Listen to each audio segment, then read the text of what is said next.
তিনতলা ভবনটির সামনের অংশ পুরোটাই ঘুরিয়ে দেওয়া হয়েছে। এখন চলছে ভাঙাভাঙি।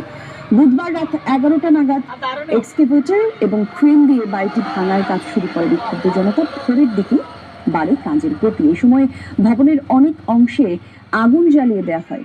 রাত থেকে যেসব বিক্ষুব্ধ ছাত্র জনতা অবস্থান করছিল তাদের অনেকেই এখন নেই।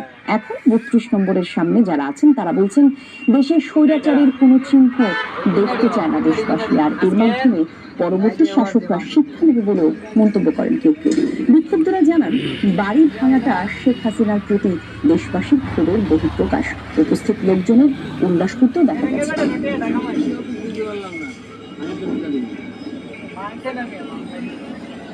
দেখেন ভাই, দেখেন শেখ হাসিনার বাসা মানুষ মানুষ দীর্ঘদিন সহ্য করে না। যখন মানুষের দেয়ালে পিঠ থেকে যায় তখন মানুষ তার প্রতিবাদ করতে জানে।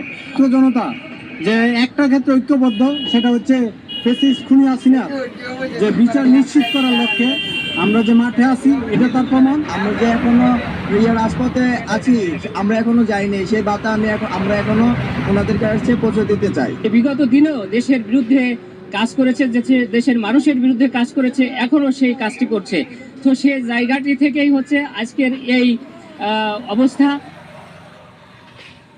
সহকর্মী আলামিন হক অহন আছেন ধানমন্ডি 32 নম্বর এলাকায়। আলামিন, এই মুহূর্তে যারা আছেন কর্মসূচিতে তারা মূলত কি বলছেন পুরো বিষয়টি নিয়ে জানাবেন। একই সাথে এখনকার সার্বিক পরিস্থিতি কেমন দেখতে পাচ্ছেন সেই তথ্য দেবেন।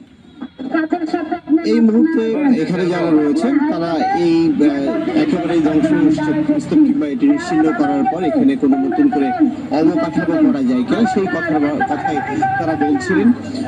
একেবারেই নিশ্চিহ্ন হয়ে যাচ্ছে ধীরে ধীরে, এবং সকাল থেকে আমরা দেখেছি গতকাল রাত থেকে 18 ঘন্টা হয়ে গেল শুরু হয়ে গেছে, এবং অনেকে বলছিলেন যে এটি কি গাজার কোনো ঢাকার শাখা কিনা, এমন কথাও তারা বলছিলেন। সাধারণ মানুষ যারা রয়েছেন সকাল থেকেই তারা নানানভাবেই এখানে ছবি তুলছিলেন।